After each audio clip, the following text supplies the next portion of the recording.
TRS అధినేత కేసీఆర్ పై ఘాటు వ్యాఖ్యలు చేశారు మంత్రి పార్థసారథి. కేసీఆర్ చేస్తున్న వ్యాఖ్యలు సిగ్గుచేటుగా అనిపిస్తున్నాయన్నారు. ఎన్ని పెట్టుబడులు వచ్చాయో, ఎన్ని పరిశ్రమలు వచ్చాయో ఆయనకు చెప్పాల్సిన అవసరం లేదంటూ మండిపడ్డారు. కావాలంటే కేసీఆర్ వస్తే పెట్టిన పెట్టుబడులు, ఏర్పాటు చేసిన పరిశ్రమలు చూపిస్తామన్నారు. 10 ఏళ్ల పాటు సీఎంగా చేసిన కేసీఆర్ ఇంకా చంద్రబాబుపై విమర్శలు చేయడం సిగ్గుచేటన్నారు మంత్రి.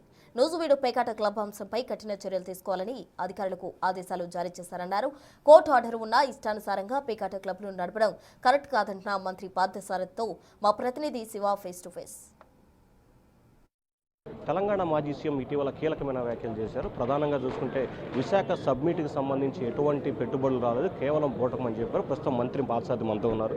సార్, ఇటీవల తెలంగాణ మాజీ సీఎం కొన్ని కీలకమైన వ్యాఖ్యలు చేశారు. పెట్టుబడులు రావట్లేదు, కార్పొరేట్ హోటల్లో పనిచేసే సిబ్బందితోనే ఇన్వెస్ట్మెంట్లు పెట్టించారని ఆయన ఆరోపణ.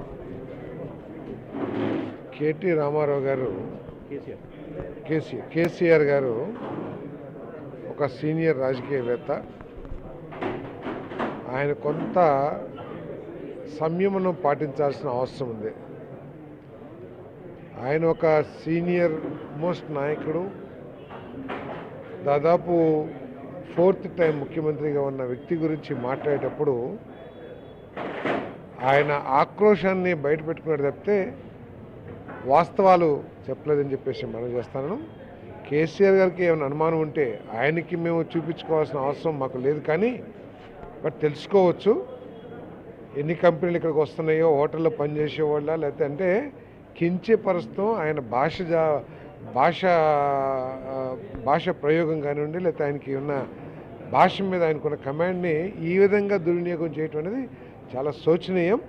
ఈ రాష్ట్రానికి ప్రపంచంలో ఉన్నత స్థాయి పెట్టుబడిదారులందరూ కూడా ఈ రాష్ట్రానికి వస్తానికి ఉత్సాహం చూపిస్తున్నారు. దానికి కారణం చంద్రబాబు నాయుడు గారి నాయకత్వం, అదేవిధంగా చంద్రబాబు నాయుడు గారి ప్రభుత్వం తీసుకొచ్చిన పాలసీస్. మీలాగా ఏదో ఉద్రేకపూర్వమైన ఉపన్యాసాలు చెప్పో లేకపోతే భాషజాలాన్ని ప్రయోగించో మేము చేస్తానికి ప్రయత్నం చేయట్లా. ఒక కాంక్రీట్ బేస్ ఫౌండేషన్ మీద ఈ రాష్ట్రాన్ని అభివృద్ధి చేస్తున్నాం అనే విషయాన్ని గమనించాల్సిందిగా కోరుతాము. రాష్ట్రం విడిపోయి 10 సంవత్సరాలు గడిచింది. ఆయన కూడా దాదాపుగా 2 సార్లు సీఎం చేశారు. అయినా కానీ ఎందుకు చంద్రబాబును టార్గెట్ చేసి మాట్లాడుతున్నారు? అంటే చంద్రబాబు నాయుడు గారి రాజకీయాలు కానివ్వండి, లేకపోతే అభివృద్ధి పట్ల ఆయనకున్న అవగాహన కానివ్వండి, దానికి వ్యక్తిగత ఆక్రోషంతో మాట్లాడుతున్నారని చెప్పేసి భావించాలి. సార్, నిన్న నూజివీడికి సంబంధించి పేకాట క్లబ్లో విస్తృతంగా ప్రచారం జరుగుతుంది. ఏంటి సార్ దాంట్లో జరుగుతుంది? పేకాట క్లబ్బు నేను కూడా దాంట్లో అసలు నేను తెలుసుకోలేదు. కారణం ఏంటంటే వాళ్ళు ఏదో హైకోర్టు ఆర్డర్ తీసుకొచ్చుకొని లాయర్స్ని వాళ్ళ దగ్గరే పెట్టుకొని పోలీసులు వచ్చినా కూడా ఏమీ చేయలేని కోర్టు ఆర్డర్స్ కానివ్వండి, న్యాయమైన దాంతో వాళ్ళు నడుపుతున్నారని చెప్పేసి తెలిసింది నాకు. సో నేను కూడా ఉన్నతాధికారులకు తెలియజేశాను, మీరు దీని మీద కొద్దిగా కఠినమైన యాక్షన్ తీసుకోవాలని చెప్పేసి. సో వాళ్ళు ఏదో కోర్టు ఆర్డర్ ఉందని చెప్పేసి ఇప్పుడు దాకా నిర్వహిస్తూ వచ్చారు. కానీ కోర్టు ఆర్డర్ కొన్ని నిబంధనలకు లోబడి ఉంటుందని చెప్పేసి నేను భావిస్తున్నాను.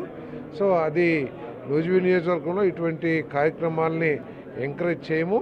వాటిని కోర్టు ఆర్డర్స్ ఉంటే న్యాయపరంగానే ఎదుర్కొని వాటి అన్నింటిని కూడా అరికడతాం. సో ఇది మొత్తం మీద చూసుకుంటే కేసీఆర్ కేవలం రాజకీయ లబ్ధి పెట్టుకొని ఇష్టానుసారంగా మాట్లాడుతున్నారు. కేసీఆర్కి తాము పెట్టుబడికి సంబంధించి కూడా రుజువు చేయాల్సిన అవసరం లేదు.